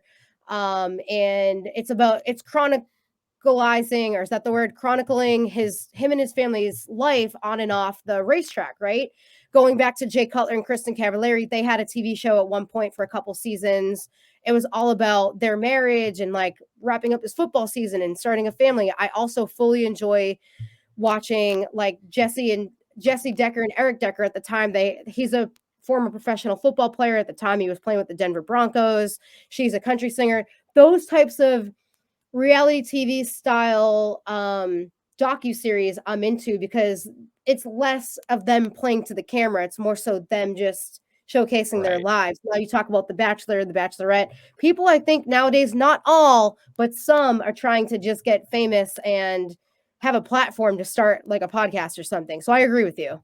Yeah. And I think that there's a reason why a lot of people just like the challenge All Stars, why Oh, that for is sure. resonating with so many people, because we want to see more of those OG authentic people. And that show just happens to be, not only is it more authentic, does it feel like it's just got a more fun vibe. Like, I think a lot of these shows now take themselves a little too seriously, and that show knows what it is and it just plays it up to the best degree, in my opinion. I love it. It's great. Yeah, and going off of All Stars, I can talk about it a little bit because Mark Long is a good friend of Mm, mine, and he has actually been on my podcast a number of times, and so has TJ Lavin. yeah. And going off of what you're talking about All Stars being a little bit more authentic, again, 99.9% of that cast on that show, they started off in TV when there was no social media, when they were just on there to be fun and have an experience, like myself when I first started reality TV almost a decade ago, which is crazy to even think about. Scary actually, to be honest with you. But All Stars is all about living in the moment and bringing back the authenticity of the 80s, of the 90s, when these people were up and coming in their careers. They don't like the big loud kabooms and like the special effects. Like that's something Yeah. that Mark Long talks about, where the new seasons of the challenge, they have cars exploding, and he's like, bro, like you don't need to have cars exploding to make the show be any better. Like it's been on air for decades now. Like obviously the show is doing well. Like why do you have to add in all these elements? So I also feel like, to speak for the producers, I feel like the producers are trying to just keep up with the times, right? So like these new producers are trying to keep up with like the kabooms and the drama, because that's what they feel like people want to see, when it might not necessarily be true. So I don't know. I feel for the producers because they try to be a step ahead of the game with what might be next up and coming, but a lot of people kind of just like the real, raw, authentic content that started the show to begin with, which is what we're kind of talking about now. Yeah. Bill Simmons, also from Boston. I don't know if he's someone that you ever liked his content or anything like that, but he's a Boston guy. And he was doing a challenge podcast a couple of seasons ago, last season I watched. And he was talking about how it was like someone who's doing all these like explosives and fires and all this stuff is trying to direct an action movie and like show all the special effects that they can do in the challenge and pitch it to Hollywood. I mean, that could very well be the case. Again, I don't even really watch the challenge as much anymore, Yeah, me simply neither. because if I do, it'll be All Stars, because Yeah. you have John A on there. I think Wes has made an appearance. My people Yep. that I grew up watching and or competed against myself are on those seasons. So those are the ones that if I'm going to watch, I watch those ones. But yeah, there's a lot to say about reality TV and Yeah. scripted TV and podcasts and the media. And I feel like we could talk about this for days. It's true though. Absolutely. Well, you got so you did one season of the challenge, and I can tell you're a fan of the challenge. What surprised you the most about being in the challenge house compared to what you had seen on TV? For sure. So bless you. Which I know you're probably gonna cut out you sneezing, which is fine. But Did I not mute it in time? no, you did, but I saw you put Oh. your head down, so I knew you were sneezing. I mean, again, you're gonna edit some of this out, so it's No, cool. I'll keep it. It's You're funny. gonna keep it authentic, right? Keep it real, Yeah. raw, and authentic. The differences between me watching the challenge and being in the challenge house. First off, I had no idea I was going to be invited onto the challenge. I think our season was the very first season where they invited people from a different TV show other than Fresh Meat and also the Real World, of course, which is where they were pulling talent from. So I had zero expectations about being casted on the challenge. So what happened was I got a phone call. It was, again, I don't remember the time frame because this was almost a decade ago, which is crazy to think about. I got a phone call from MTV producers. They were asking me if I was available for a potential show. At the time, they didn't tell me what it was. And what ends up happening is And I'll speak for everybody that's on the challenge or that gets casted for multiple shows. When those casting phone calls go out, everybody starts like texting each other. Yeah. Kind of like I see pro athletes do it too, like who's getting traded, who's not getting traded, who's going where. It's like this like unspoken rule of people that are friends, right? Whether you're a pro athlete or an actor getting casted for a movie or a TV show, everybody is friends with each other. So you start this like group text. So what happened was I didn't even know I was going on to the challenge until people from the real world started texting me being like, yo, I heard through the grapevine that like you guys might be coming on the show. And I was like, wait, what are you talking about? Because again, things start getting leaked. So long story short, I didn't know I was getting casted. I obviously got casted. And the biggest differences between watching the show and being in the house is the pressure, right? Like you're these young 20-year-olds in this house. A lot of these people are veterans like Johnny Bananas. I think CT was on my season. And you have this automatic X on your back. One, because you're a rookie. Two, because you're coming from a different TV show. And just the pressure. Like I was thrown into multiple elimination rounds, which I hated at the time, but I kind of like it now because even though I was only on one season, I have such a cult following from that one season because I was thrown into so many elimination rounds and I narrated a lot of that season. If you were to go back and watch season 26, a lot of that season was narrated both by Johnny Bananas and I. And by narrating, I mean when they cut to like the individual interviews, it's a lot of me being like, yeah, so Adam and I went up against Johnny Bananas in this round of the elimination, and it shows us on the TV screen. So although I hated getting thrown into all those elimination rounds, I kind of appreciate it because I have a cult following, even though I only did that one season. You're memorable. I mean, Brian Cohen is a guy who has a challenge podcast, and he's a good friend of mine. And I told him about a month ago, because we were supposed to do this podcast a month ago for those who are listening, and then I got COVID and I couldn't talk for like 3 weeks. I was like, I'm gonna have Brittany Baldi on from Exes II, and he's like, oh my gosh, always loved her. She was great. Like she just had such a fun presence on TV. And it's pretty remarkable because a lot of people who aren't on, I mean, you were on what, like 6 episodes? Like again, I don't remember season? the exact, but you're probably correct. Somewhere between 6 and 8 episodes because we didn't make it to the final. So you're right. Yeah, but you were on for a little bit and it was just one season. And a lot of people who have a similar arc really don't get as much screen time and are not remembered 7 or 8 years down the road. So I think that speaks to your presence on TV. And I kind of, and I guess I could throw this out there and share it out now because the seasons have already been recorded and long put out. But I actually got called for a couple other seasons. I almost got casted for Bloodlines. My brother actually screwed me over. So in the running were, yeah, I was very close, guys, to being on Bloodlines. What happened was my brother kind of got into a fight with one of the producers, which we won't get into. But he basically told, for lack of a better word, told one of the producers to F off. And my sister at the time was in college. And he sounds like a Boston guy, doesn't he? Very, very Boston guy. He just was, I don't know, kind of got into a little bit of a tiff with one of the producers. And then they tried casting my sister, but because she was, I think at the time getting ready to graduate college and she was in a serious relationship, they didn't think she was maybe a good fit. And I had nobody else to compete with me. So I never got casted, unfortunately. And I wish I could have done that season. And then I think I got called for 1 or 2 other seasons. But what happens is when producers start thinking of a specific theme for the show, sometimes they don't always stick with that theme. So although they might have had me in mind for 2 or 3 other seasons, once they start casting and all these other up and coming talent, they started pulling from Big Brother and whatnot. I kind of got lost in translation. And I think that's what's happened over the years. But I do lightly throw out to Mark Long, hey, if you want me to come on All Stars, I think fans would enjoy seeing me on there, especially before I get pregnant, especially before I start a family. I wouldn't mind competing on the challenge again. And Ryan and I lightly discuss, depending on where we are in life and whenever he retires, hopefully it's not till down the road, him and I discuss potentially doing the Amazing Race together. So, oh, yes. Yeah, I would like to compete again, depending on where I'm at in my life, on something. I think that would be really fun. And I hope he gets you on there. I think All Stars is going to have a nice life here on Paramount Plus. And honestly, it's been really interesting to me.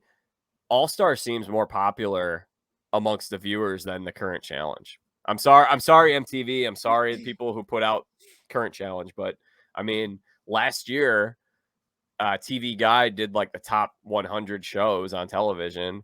Challenge All Stars was on there. The challenge wasn't.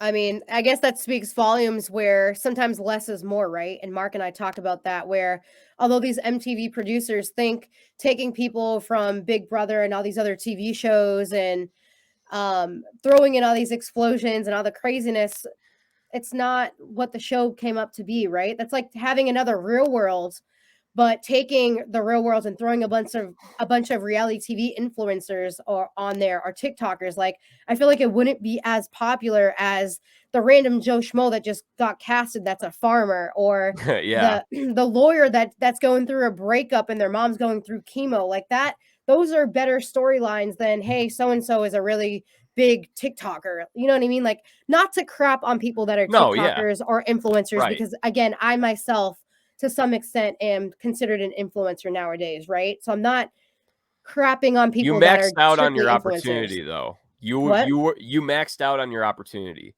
You didn't go seeking, like, I guess I shouldn't speak for you, but you were authentic on this show. You went and had a good time. You weren't going on there in 2014 thinking, oh, I'm going to be able to do something. This is going to change my life and give me these incredible social media opportunities, because there weren't those opportunities.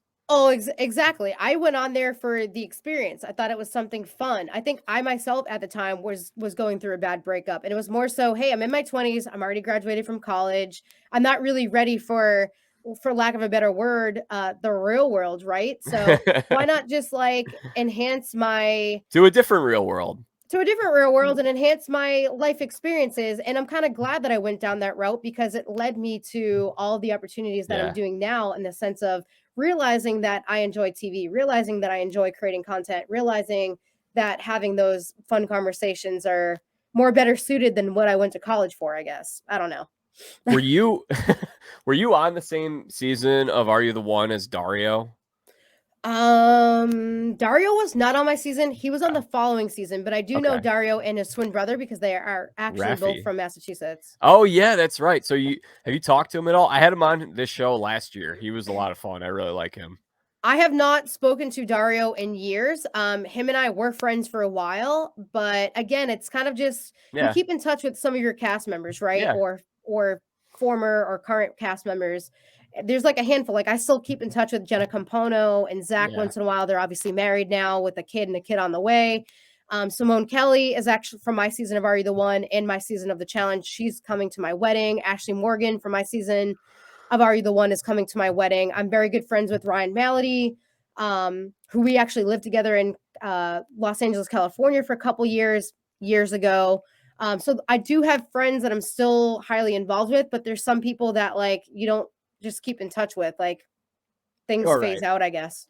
He's killing it now, though. He's got the home field lending, mortgage broker stuff, or mortgage lending. He's doing well. Awesome. I think a lot of I guess I could speak for a lot of my cast members. A lot of them have done well for themselves. So shout out to all of you guys if you are listening. I've had friends that started their own families, right? And they're getting married. Some of them started their own clothing lines. Some of them are in lending or they went back to college. Some of them are starting their own podcast or doing a multitude of things. So I feel like a lot of people, and MTV does a good job at casting people, right? That have these creative minded minds to begin with, and they just kind of run with it now. And now you are killing it as the MC of the High Point Rockers, right? That's the team? Correct. So if you guys want to learn a little bit about the Atlantic League, I can give you guys some Yeah. information strictly Let's from hear their it. website if you're interested. But the High Point Rockers are actually a professional baseball team. It is an independent league partnered with the MLB. And if you guys are interested, you could feel free to look up the atlanticleague.com, but I'll kind of read some information for you so you can kind of get familiar with it. And to specify, so they're partnered with the major leagues, but the teams are not minor league affiliates to major league teams. Correct. And I'm going to actually get into that now. Great. So Let's go. Yeah, so we recently entered our 24th season with the Atlantic League. So the Atlantic League itself is 24 seasons in. The Atlantic League of Professional Baseball the ALPB, offers an open classification of play. It's the highest level of professional baseball other than Major League Baseball. Atlantic League players are highly experienced professionals having progressed through professional baseball development levels, so such as single A, double A, and triple A. More than 40% of Atlantic League players have major league service time. Atlantic League clubs pay players to win baseball games, not apprentice in baseball's developmental levels. Over 1,000 of the league's players have signed contracts with major league organizations, and over 100 players have been transferred to Major League Baseball. The league averages more than 50 player contract sales to MLB organizations each year, and over 70 former Atlantic League players and coaches are managers or coaches in MLB organizations. And one of my favorite parts about the league, although as Jack just mentioned, it is not affiliated with any teams in the MLB in the sense that, for example, we'll use the Red Sox. So the Red Sox have their double A, single A, triple A. The Red Sox triple A affiliate happens to be the Woo Sox, the Worcester Sox. They play out of Worcester, Massachusetts.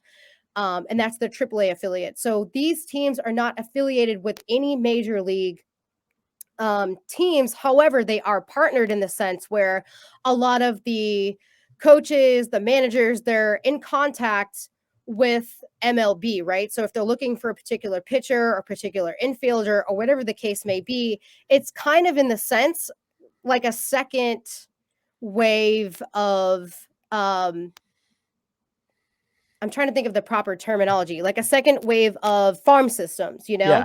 Yeah. And the Atlantic League prides itself on creating fun and affordable family entertainment. So I will bring that up that I love the fact that if you have a family with 3 or 4 kids, you're not going to spend $200 to go to a baseball game, right? You still get to see the same type of talent that you would if you were going to a Woo Sox game or another double A, triple A, single A affiliate. You can like buy a hot dog, get like a soda. We have dollar beer nights. You can have like your 4 or 5 kids rent out a suite and not spend like a ton of money. The other thing too that I love about this league is that it's very family friendly in the sense that you could show up early or stay late and these players are going to sign autographs for you. Not to say that Red Sox players or somebody in a big league affiliate won't, but they're more accessible in the sense that the bullpen is right there. Like there's seats literally directly behind the bullpen where you can tap a player on the shoulder at times and wave hello and get an autograph and take like a selfie. The dugout is right there where you can like say hello and talk to them about a game. It just makes it a more fun and personable experience. And I love the Atlantic League or Indie Ball for that reason. So I've actually never been to a minor league or independent league game because I live a little bit north of Wrigley Field, and then the White Sox are down on the south side, and the Brewers are really only an hour north. So I have 3 pro teams that are much closer to me than any minor league or independent league team. Now, there are a couple of independent league teams a little west of me, but I've always wanted to go. Actually, that's not true. I went to a minor league game last year when I was in Indiana. But I will say, from going to this was a single A game, I think. So it wasn't a major league affiliate, but it was only like $10 to sit right behind home plate. You get the whole ballpark experience. That's so fun. I know for a lot of people, if you're not a big baseball fan, part of the fun for going to a game is it's kind of like hanging out at like a barbecue or a picnic, and you got something that's slow paced going on that you can watch and talk and have some good food. They normally have great food at these affiliates or independent league teams as well. Do you guys have any like signature food at High Point Rockers games? So that's a good question and a good point that you just made where even if you're not like a baseball or sports fan in general, I encourage people to go spend that $10, right? Like if you're a college kid and you want to take a girl out on a date, right? Like it's a fun way to instead of going to a movie like or just sitting down at dinner where it's more of like a business transaction. You can't talk at a movie either. Feels like I'd rather do an activity where you can talk to someone.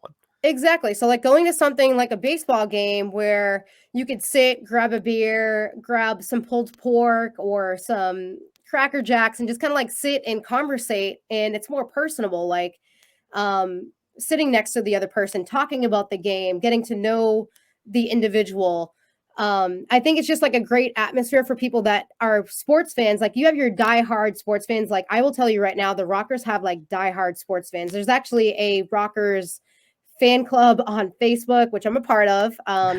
And you have the people that show up every day, that go up, that know all of the stats about all of the players, that know where they came from, when they started their career. And then you just have the people that they don't care. They're just there because it's a nice day out and they wanted to take their kids out. And there's nothing wrong with that, right? Like, that sense of, you have the diehard sports fan, and then you have somebody that just wants to get some popcorn and a beer and do something fun. So I think a minor league team or something like an indie ball game is an excellent way to, on a budget, have a good time out.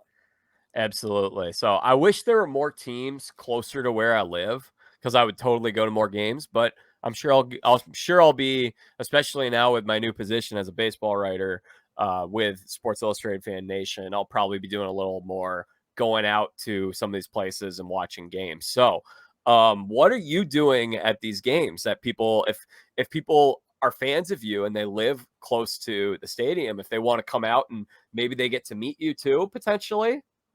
For sure. So a big part of my job, along with, we call them the hype squad, is the fan experience. So again, having it be that like one-on-one, more of like an approachable atmosphere. And again, not to say that like the big league affiliates aren't approachable. Right. The biggest difference between going to like a Red Sox game where there's, I don't know, upwards of 20,000 or more fans, versus maybe at max, like an indie team only houses maybe 4,000 or 5,000 people at a time. So it's more of an intimate setting. So whereas the front office, you at any given time can bump into our general manager, who's amazing. Shout out to Christian Highmill.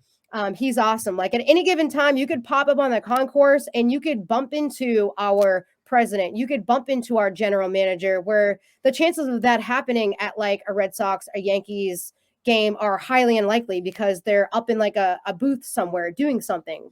I don't know, whatever the case may be. So I personally just like that intimate setting. But going back to what you were asking me originally, my job is to work alongside the GM, the president, our hype squad, and kind of have that fun fan experience. So all those games that you see happen in between innings, I'm the one that's going out there, getting the crowd hyped up, going up and talking to fans individually, getting kids to play these games. So we like to play Dizzy Bat. We have a game called Rocker Ball. We do animal trivia on the weekends. We have fireworks Fridays, which we're excited about doing tonight. It's all about the fan experience and setting the tone for that intimate one-on-one time with both the player, people like myself, getting to shake hands with the GM. And that's the biggest difference I see between a minor league, indie league, and also like the big leagues. And again, I don't even know if every independent team works like ours. I'm speaking for the Rockers themselves, of course. But I just really like how our team runs things. Very cool. And one thing that I find that's very interesting about why I know we have a big baseball fan audience that is listening to this, primarily Major League Baseball fans. What I think is so interesting about Indie League recently is it's been at the forefront of a lot of changes that we're starting to see in Major League Baseball. I know that there are some particular things, such as, for instance, one thing is infielders have to stay on the infield dirt in independent league, and we're probably going to have that rule coming into Major League Baseball pretty soon, because they're going to get rid of the shift, because the shift is taking away hits. It's taking away a lot of exciting plays, because nothing's fun about seeing a guy hit the ball right where he's hitting it, where it should be a hit, and there's some guy who's just standing right there because of the computer numbers say that he's going to be there. So that's an example. What are some other examples of some of the things that Indie League has been doing that's a little different from Major League Baseball? For sure. And I have some notes written up on it for you guys, because again, first off, I am no expert on Indie League. I'm not intending to be an expert by any stretch. I know that umpires and managers and coaches would be better suited to answer these questions. However, I have no problem giving you guys the basics on it. Yeah, just the basics. Yeah. So with Indie League, it is kind of like an experimental league, in the sense that there are some things that they've worked on and that they are currently working on that may be brought up into the big leagues or the minor leagues, or they're just experimenting with it. So one of them is the pitch clock. It's currently not in the Atlantic League. It's only an affiliated ball. And I currently can't confirm exactly what levels use it or not, but I do remember vaguely it being used in AAA last year because my fiance was with the AAA affiliate with the Seattle Mariners. So I do remember there being some type of a pitch clock. I don't really know exactly what that entails, but it is not being used in the Atlantic League. But again, that is something that is being tested out among different leagues, which is kind of interesting. Yeah, they are using it in minor league baseball, and the games are like a half hour quicker. And I think what's really interesting about it is I don't think we have a problem with baseball being too long as a whole. Like, I think people like to say that might be the case. If I go to a game, I don't want to have to leave a half hour earlier. But I think what we're getting as a result is more action. Stuff is happening faster. And if you are to go back and watch a game from the 80s, you'd see these pitchers, boom, back, pitch again. It's a much faster pace. At some point in the 90s, the pace extremely slowed down, and there are some pitchers that work very, very slowly. And so I don't think we have a problem with the games being too long, more as we just want to get to the action and cut out some of the stuff in between. So that's probably going to be coming to Major League Baseball in the next couple of years. And I actually was resistant to it, but having seen it play out in minor league baseball and how it's working, I think that's going to actually be a positive change for the league. Yes, I am kind of interested to see, out of all of these experimental changes that they're working with, what actually is brought up to the big leagues and what is brought up to the big leagues and what actually ends up sticking, correct? Because I feel like with the sports, with any type of career, everything is always ever evolving. Yeah. You have players that are up and coming that are faster, that are stronger. You got to, maybe down the road, they might make push the fields back a little bit more, like maybe they'll push the backstop back a little bit farther. Maybe the bats will be made differently. Like, everything is always evolving, and I think it's based off of like the day and age where equipment is changing, the day and age where players are getting faster and stronger, training is different. And as far as like the pitch clock goes and the robo ump, which we'll talk about shortly, and things like the DH, you losing a DH after not having your pitcher stay in for the 5 innings, I think it's interesting to see these different rules because they're also trying to change the game maybe for up and coming generations, where you have a game that has started, I don't want to say since the dawn of time. I don't know when baseball originated, but I'd say probably like late 1800s, early 1900s, right?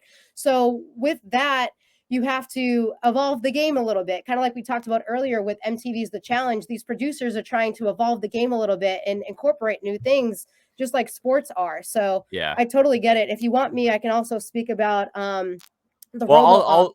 I'll add something on that real quick. Okay. There's that line in Moneyball, adapt or die, he says. And that's what I think is happening. And I think baseball, one of the things that we've seen recently was what they call 3 true outcomes. Too many home runs, walks, strikeouts being your main plays in baseball. And fans want to see more balls hitting the gap, guys trying to stretch a double into a triple, sliding into third base, plays at the plate, stealing. Like, that's a more exciting brand of baseball to the viewers, to have constant action. So what did Major League Baseball do? They deadened the baseball going into this year. So now people are hitting less home runs, and it's going to put a premium on those contact hitters that put the ball in the gap and put the ball in play, and also speedier players who can stretch a double into a triple.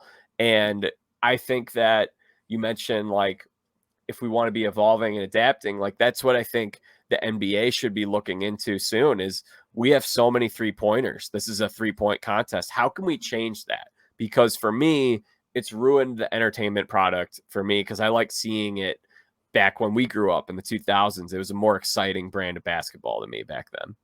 For sure. And to your point with the whole adapt or die, I guess we could talk about that with any career in any genre of anything moving forward, right? Like, you have to learn how to adapt to whatever the heck the atmosphere happens to be. And I think baseball is definitely one of them. And with the experimental leagues like the Atlantic League or indie leagues in general, I think it's a great way to test things out moving forward. And one of the big things was the robo ump, which I know you and I lightly wanted to speak about. So I remember last year, so Ryan got released from the Mariners towards the end of last year. And I vaguely remember, because he was only there like a handful of games towards the end of August, beginning of September, from what I remember correctly. And by the time that I got back from road tripping across from the state of Washington, which took us like 5 or 6 days, nonetheless, I started going to the games, and I thought it was interesting seeing the robo ump. So basically, it's exactly what it sounds like. It's a robotic ump, and you have the umpire still standing behind the plate, but then you have, I don't know how they're even getting the footage. Like, I don't know if it's like something in their ear that's telling them whether it's a ball or strike. I don't know the logistics of it, but I do know that the robo ump is supposed to help almost be like a second set of eyes that helps call balls and strikes. However, I don't think in Indie League they are able to go against what the robo ump says. Now, I've seen this year with the Rockers, they don't use a robo ump. So now I believe it's being used, tested out in AAA, potentially AA. Correct me if I'm wrong, I'm not positive. But it started off in Indie League, and now it's being tested out in the minors. Again, I don't know exactly what levels. In my opinion on that whole take is it's man versus machine, right? You're always going to have some type of error, whether it's the machine or the actual umpire behind there. And there's never going to be a perfect ball or a perfect strike or whatever the heck the case may be. You're always going to have a fan complaining. You're always going to have a hitter complaining because nobody's perfect, whether it's the umpire or the machine itself. But I think it's cool that they are testing it out. I don't know if it's going to make it to the big leagues or not. And Jack, what do you think about it? I think that I'm not a fan of it. I mean, I do think it's good to try it, but I think that we do want to maintain some kind of human element to the game and to the sport. And like you said, you know, the machine's not always going to work properly. If we can get a machine that works 100%, well, maybe we entertain that. But I don't know. I mean, I also think that there's some umps that are just way better at calling balls and strikes than others. So, like, there's a one umpire that I won't say his name, but people probably know who I'm referring to, who has a very poor reputation as an umpire, especially behind home plate. If you don't believe me, go watch some of John Boy's videos on John Boy Media. But with a guy like that, why do they have to call? Why do we have to let every ump be a home plate umpire? That's kind of my thing. Like, let's just promote the people who are better at the job and pay them more. And then if you're not, you know, there's a way that there are checks and balances to see how these guys are doing. If they're not doing a good job at calling balls and strikes, we could still use them as umpires because we need umpires. I'm sure they could do a good job on the base pass or in the outfield, but I don't think we should have those umps behind home plate the same amount of time as we have the really good umps behind home plate. So that's a good take as well. And I don't really know how they go about selecting their umpires, of course. Obviously they probably have to go through schooling and they probably work their way up, maybe college. And there are unions that protect umps. So like there are some guys that they just can't really get rid of. Which I kind of understand. And I guess not to, and again, I don't know who you're speaking about. We don't have to name drop, but if there's an ump that's been an umpire since, I don't know, the 90s, right? The game and the style of the game has played. So maybe that umpire that once was good behind the plate maybe might not be good anymore because one, his eyes are aging. So like at the bare minimum, your eyes start to go. So maybe they shouldn't have the job to begin with. Maybe there needs to be like rules where like you get your eyes checked out. I don't know if that is a rule, but then two, like with the game evolving as we're talking about, maybe those umpires that once were good behind the plate aren't anymore because rules, regulations, the hitters are different. The pitches might be thrown a little bit different. Maybe they can't see the ball as well, both physically, mentally, and I'll say emotionally, right? Because it is an emotional game. Yeah. So I don't really know. Again, I'm no expert on umpires. I'm no expert on calling balls and strikes, but I do know, as we've been talking about with the game changing, using something like a robo ump, I don't know if it'll make it to the big leagues. And again, man versus machine, there's always going to be some type of an error no matter what we do. And I'm glad that there are umpire unions if there are, because that helps keep those people jobs. But as you mentioned, if somebody's not calling balls or strikes properly behind the plate, maybe you can move them to a different position on the field. That way you don't have people wanting to throw peanuts at you because you keep calling a strike a ball, you know? I don't know. Yeah. I don't know. What do I know? I'm not an umpire. The thing that I don't like is when a ref or an ump does a good job, they never get credit for it. They only hear it when they do a bad job. And most of the time they're really good, like 80%, 90% of the time. But if there's one bad call, that's what everyone remembers for the next week. Yeah, they just get reamed out. I mean, same to say a pitcher can have 15 good outings, right? But they go in and they have a really terrible outing. What's going to be talked about on the news, the sports news for the next 3 weeks? Or same thing with Tom Brady, right? Any good athlete, you go out there, you can have like an amazing couple of games under your belt. You go out there and you have a bunch of picks, or you're not throwing the ball properly, or your team loses multiple games in a row and you're the quarterback, or whatever the heck the case may be. You're going to hear a lot more about the downfall and the negatives than the positives. Yeah. And that's just news and sports. They always try to pick apart the bad stuff. I don't know why, because I feel like you get more stories out of like the positives, but hey, what do I know? Brittany, that's really interesting. In addition to the automated strike zones, aka robo umps, which by the way, it's not like there's a robot behind home plate. That could you imagine, by the way, if there was like a robo ump, like RoboCop, who the manager, instead of running out to argue with him, he just like inserts some kind of chip and puts a virus on the robot or something like that. I mean, as scary as that sounds, that could be something that happens in the future. Like I could see 20 years down the road, there might be robo umps. Yeah. I mean, I hope not, because as you mentioned, I like to see the human element.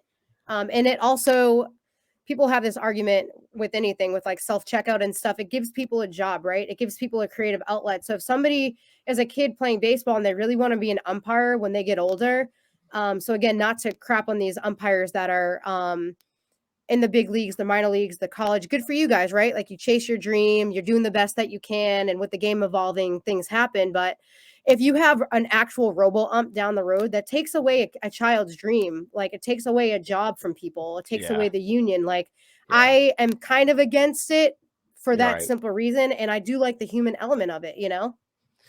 So in addition to that, there are a couple other things that are being tried out right now. Number one, there's this designated hitter rule that I believe you made mention of.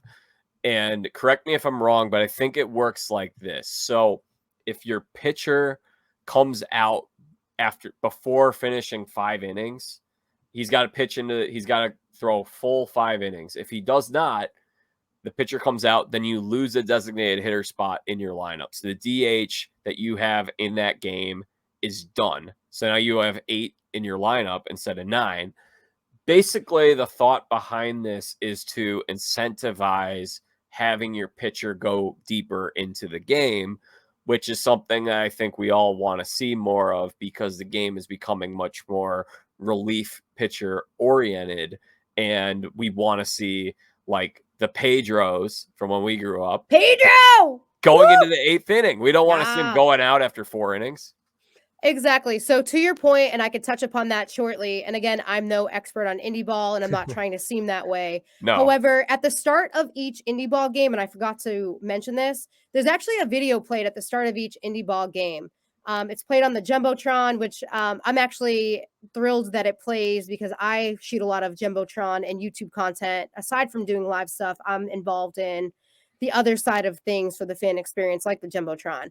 But at the start of each indie ball game, especially at the Rockers, there's a video played of Harold Reynolds. Apparently, he's a former big leaguer and current analyst. Yep, he's great. He actually explains the experimental rules. So at the start of each game, Jack, this video is played before the game even starts. It's like, hey guys, I'm Harold Reynolds, and I'm about to explain some of these experimental rules. And he talks about the pass ball rule, the losing the DH, all that stuff. So it's good that they have that video played. That way people kind of understand what's about to happen in the game, because again, some of these rules are slightly tweaked and or different than a minor league game, a college game, or a big league game. So as far as losing the DH goes, I can lightly talk about it. I did run it by my fiance to make sure that I had the proper terminology, but it sounds like you kind of hit the nail on the head. So it's supposed to be an incentive to allow the starting pitcher to go deeper in a game and not be pulled before they see the batting lineup for the third time. So my fiance tried to explain it to me where through analytics and through watching batters and hitters going up against pitchers, that they started to see, and I don't know what types of analytics, again, I'm no expert, but after seeing the batting lineup the third time around, something happened where I don't know if it's the pitcher getting frustrated or the batters are starting to connect with the ball more. Again, I don't know the logistics of it, but managers and pitching coaches apparently started to want to pull their pitcher after the starting pitcher seen hitters go through the lineup 3 to 4 times. They don't want them to see. Analytics are, the studies show that the third time through the order, after the lineup has seen the pitcher twice, the third time through, batting average jumps up exponentially. Which kind of makes sense because again, you're seeing the pitcher, you're a professional, right? So you know what their pitches look like, you have a good eye for the ball. So after seeing the same pitcher throw the same pitches, as a batter, right? You're a professional, you do this for a living. In theory, you should be able to connect with the ball or put the ball into play a little bit better after seeing them throw the ball a number of times, especially in one game. So to that point, as you mentioned, and as Ryan kind of told me, it's supposed to be an incentive to allow the starting pitcher to go deeper in the game, to eliminate the use for the bullpen, correct? And Ryan mentioned to me that this rule was created prior to there being a universal rule in the MLB for a universal DH. So that's where Ryan and other ball players, not just him, are kind of wondering what's going to happen in the big leagues, the minor leagues, and indie ball because everything is so all over the place. So what is to happen, right? What is going to be sticking? The last one that is very interesting, and I remember talking about this a few years ago when 2019 was when a lot of this stuff first started coming into the Atlantic League. And they've done just a lot of stuff. I'm going to have to talk with Ryan at some point to go a little deeper on some of this stuff because it's so interesting.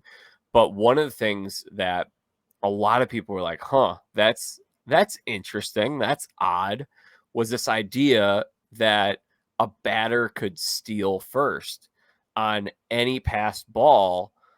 The guy could just run and take off for first instead of not, like, that's not something that's ever happened in baseball. You have to get walked. You have to get hit by a pitch. You got to get a hit or an error. But this is like a new idea that you could steal first as if you could steal any other base. So that's something that exists in the Atlantic League, right? So they have something essentially called the passed ball rule. And again, Harold Reynolds discusses this at the beginning of the game in his little pre-tape video. Again, it's an experimental. I love Harold, by the way. He's great. Shout out to Harold. And it's an experimental rule where if a pitcher has a wild pitch, the hitter then has the option to run to first base for a possible base hit. In my opinion, due to the fact that it's not being used in any other leagues, including affiliated ball, most players are not using the experimental rule to their advantage. We've seen it not be used that many times in indie ball. And again, in my opinion, it's habit forming, right? So habit forming for a player. So if you're using this over and over and over again during a game and you get brought up to a big league affiliate, or you're a college kid that has never seen this done before and you're all of a sudden in like an indie league for a little bit and then brought up to a big league, in my opinion, unless it's more widely used outside of like experimenting, if it were me, I wouldn't want to develop that. I would call it, for lack of a better word, a bad habit, because then you think you can do this in a big league game and then it's frowned upon because it's not an actual rule. So in my opinion, if this is turned into something that's legitimate across all leagues and it's not just an experiment, I feel like it shouldn't be counted as a base hit, but it should be counted towards your on base percentage, right? Because you're technically getting on base. I feel like and this is my take on it, if it does become a legitimate rule across all leagues and it's no longer just an experiment, do not count it as a base hit, but create a completely different term for it, whatever that happens to be. Have it be its own stat, right? But then also count it towards also have it count towards your on-base percentage. And the reason why I say that, right? Say Joe Schmo gets up to bat, and every single time he's up at bat, he's doing this pass ball rule, and he's not actually getting hits, and he has an astronomical batting average. That doesn't make sense. He's not actually connecting with the ball. So for me, again, this is my take on it. It's cool if they want to start using it across the leagues. I get it. It's an experiment, but please don't count it as a base hit, and then also count it towards on base percentage, but have a completely different terminology and a completely different stat. Jack, what do you think about it?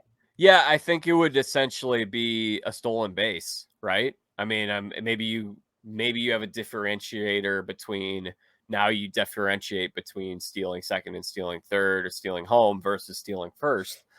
They could create some kind of other term of stealing first, but it would count towards stolen bases, and it would be like a walk or a hit by pitch in terms of, it would count towards OBP, but it wouldn't be those things. So you're essentially creating a whole new statistic. Which I think they basically need to not call it a base hit, because that's what they're, I think, alluding to the fact of that in Indie League. Yeah, that's why. That's weird. Like, they're counting it as a base hit. Like, the pass ball rule, I believe, is considered a possible base hit if this happens. So that's why I'm saying, as an experiment, I get it. They're experimenting with it. But if it gets moved to a big league affiliate or any affiliate or college or wherever the heck they happen to use it, there needs to be a different terminology for it, a different stat for it. And like, it just needs to be looked at in a different way and not be considered a base hit or stolen base. I don't know. Have you seen it happen in person? Have you seen it ever happen? I personally have not seen it happen, and I actually asked Ryan about it. I think since he's been playing in the league for the last season or so, I think he told me he's only seen it happen once. So it kind of goes off. And again, not to say it's not happening amongst other teams. Again, I'm only speaking based off of the Rockers and what I've been seeing, and Ryan and his experience. So it might be happening all the time in other teams in indie ball. Not sure. But for me, if I were a player, I wouldn't want to develop that habit of doing so, because if you're brought up to a different league or a different team and you go ahead and do that, it's either going to be frowned upon, or you're going to be thrown out, or something bad's going to happen, because it's not a universal rule yet. It's just experimental. So I feel like a lot of players kind of teeter-totter between, should I do this? Because technically I can do it in my league, but if I develop this habit and I go elsewhere, I don't know if I want to be forming this habit, because I'm not allowed to do it anywhere else. You know what I mean? I don't know. It's kind of like a weird topic to talk about, because it's not universal yet, if that makes sense. Well, it's also interesting because if people aren't going to try it, then they aren't really able to test it. And if they aren't really able to test it and see, then it probably isn't something that we're going to see at the major league level, at least not anytime soon. Maybe there's some team that has some weird advanced analytics where the coaching staff is like, okay, this is our thing. Anytime it gets past the catcher and it rolls to, they'd have some kind of way to do it, but we're going to be the team that does that all the time. And then some team succeeds, and then other teams perhaps copy that model, and then it starts to spread contagiously through the independent league, which I don't even know if this would even work that way, if a coach or staff would even go in that direction. But if something like that were to happen, then they'd be able to test it a little more, and then we could maybe see it at another level. But I feel like if we're not able to see how it's working, then it's not something that we're going to see anytime soon. No, I agree with you. It's one of those things where eventually a minor league affiliate, right, is going to have to test it out for maybe even spring training to see how it pans out, to see if it could potentially be brought up into a big league. Like, there has to be, if it's an experiment, if the indie ball league is being used as an experimental league, cool, all the power to them. You have to try new things out somewhere, right? And I get that. But if it's never going to be brought up and tested out in a minor league affiliate or in college or in the big leagues, eventually they might just completely axe the idea. But going off of what you're saying, at what point do they start implementing or testing these out? And I think maybe during a spring training, they start testing it out in the big leagues and the minor leagues in college, just to see if people even like it or want to do it, Well, this thing is so different from the automated strike zone, or not the automated strike zone, the pitch clock, because even if Major League Baseball doesn't ever adopt a pitch clock, which, by the way, fun fact for those who don't know, it's in the rule book that a pitcher must throw his pitches every 12 seconds. The umps just don't implement it. A lot of people don't know that. With the pitch clock in the minor leagues, it is habit forming. It's like, okay, so if this gets to the major league level, they're just going to pitch faster, even if, I mean, in between pitches, they're moving quicker. I got my baseball here, by the way. Oh, nice. I'm bodily kinesthetic person. So, anyway, boom, back, moving quickly through the lineup. That's the kind of habit form that you see. The habit forming of having some weird thing where they run to first base is where it's something that's not possible. So like, let's say some guy does it 20 times in a minor league season, gets brought up the next year. So he's in AAA, he does it 20 times, and the next year, all of a sudden he's in this habit, as you talk about habit forming, of wanting to do that. If he sprints down to first base, everyone's just going to look at him like he's crazy. I'm just going to say, go back. That was ball one. You're not moving to first base yet. Exactly my point. And that's why I think eventually it needs to be turned from an experiment into more universally implemented as like a practice run. Yeah. That way, players like we've been speaking about, we'll call them player A or player X, right? Starts off in an independent league right out of college, right? They form this habit and now they're brought up and they're drafted or something to a team, which actually just recently happened. I'm actually going to be getting him on my podcast.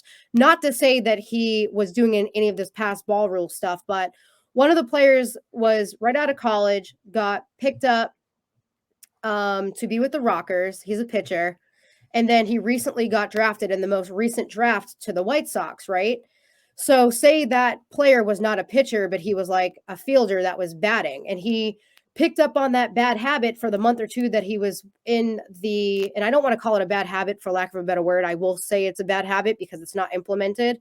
So he picked up on that habit while playing for that month or two in indie ball. Now he's going to the White Sox right out of college, still learning things, picking up on habits. Now all of a sudden he's going to the White Sox and he does that. Now he has to reverse that habit, right? Because it's not being used. So not again, and I'm not trying to say changing the game is a bad thing and implementing new rules and experimenting is a bad thing. I'm all for it, trying out new stuff, right? We're evolving and they're trying to advance the game. But eventually these experiments need to be implemented and be more universally used. That way these players aren't getting switched to different teams or different leagues. And as you said, being joked about because they have to run back to the batter's box to hit because that's not an actual rule anymore, you know? Yeah, exactly. So, Brittany, we got to wrap up here shortly. I could talk to you all day. This has been great. But I also want to touch on, you said something that just I've been wanting to talk about since you mentioned it early on, but we've kept moving along. The early 2000s Red Sox. 2004, Red Sox win the World Series. Do you remember where you were?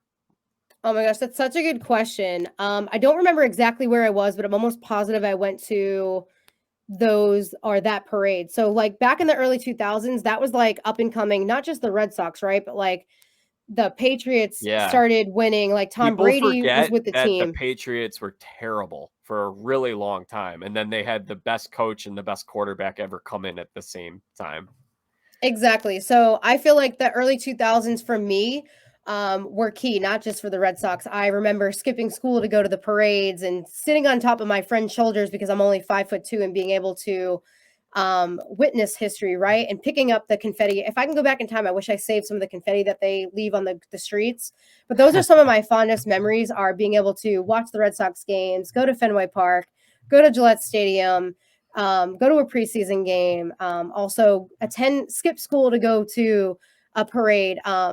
I actually was Ryan, my fiance, is a big Braves fan. That's the team that he grew up watching. And I tried so hard to get him to, I forget what we had planned, but I wanted him to kind of skip what he had going on to go to the most recent Braves championship parade, because that might be a once in a lifetime opportunity, right? And I was like, babe, like we gotta just do it. Like it's your team that you grew up watching, and let's just do the 7-hour drive to Atlanta to go to the parade. We never ended up going, but for those of you guys that are listening, if you ever have the opportunity to go to a championship parade, I highly encourage it. Pull your kids out of school, go get lunch, make it a whole day. Like it's an experience that they will never forget, for sure. I have a sad story. Now I'm less of a fan because I'm a baseball writer. I try to be more neutral and objective, but I like to say 2016 was my graduation from fandom when the Cubs won the World Series, and the Cubs, very similar experience as Red Sox fans, 108 years without a World Series. They win in 2016. I had this like really mean professor who made me take 2 tests the next day. Oh. And then the day after that was the parade. And this is when my body was just absolutely falling apart from Graves and I couldn't really do anything. So I couldn't go. But I was like, you know what? Cubs are going to be good for a while. They'll probably be back next year, maybe a couple of years from now. They're going to win another one of these. Nope. Did not happen. So they will win one eventually again, but it could be, 20 years from now. It could be 50 years from now. I'll go then if I'm still doing well. But if our bodies are still holding up. Yeah. Can't, who knows? But then the other thing that's funny, 2004, I remember hearing Matt Damon talk about this on Bill Simmons's podcast. And Matt Damon is an extremely knowledgeable sports fan. And he loves the Boston teams. And he was doing something with some family the day of the parade. And he was like, he got away from his family for a little bit. I think they were going out on a boat or something like that. He snuck away and like kind of watched the parade from a distance, just sitting on a bench. And he just started crying. He's like, oh my gosh. Yeah. Red Sox did it. I love to hear that. But again, it kind of goes to the point of, if you get the opportunity to watch it on TV, watch it live, the Red Sox might not win another World Series for another 50 years. I mean, we hope not, right? Or the Cubs might not, or the Yankees might not, or your team that you grew up watching might not ever win a World Series. And if they get that opportunity to do so, and you're alive and you're well, go to the parade. It's an experience that you will never forget. And this is coming from somebody that I myself had the opportunity, like the luck, right? To go.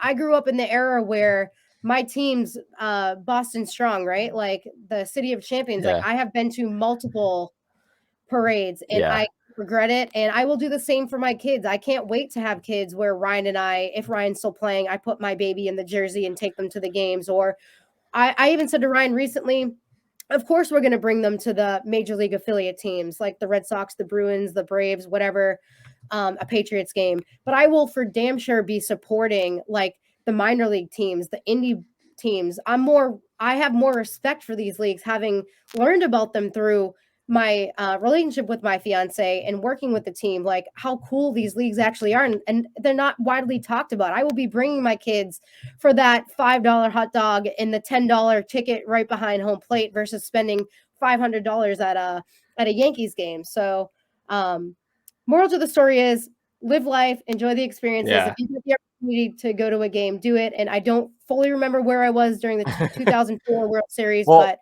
pretty sure I was at the parade. In your defense, they've won so many championships. I mean, they won 4 World Series, 6 Super Bowls, right? 6? Yeah, 6. They won 6 under with Tom Brady, correct? I believe. Yeah, they hadn't won any before that though. So they won 6, 4 World Series, an NBA championship, and a Stanley Cup since 2001. So that's like an incredible run. And Cara Maria won 2 finals on the challenge. And yep. CT's won 5 or however many he's won, and Boston Rob has won Survivor. So we got a lot of talent coming out of the Boston area to sum this all up. I mean, I like to count those as Boston championships too. I mean, they are for sure, right? Like whether you're a reality TV competitor, putting it all out on the line, like jumping from Mack truck to Mack truck, or you're Tom Brady, like in a Super Bowl, like you're still athletic and you're still a competitor.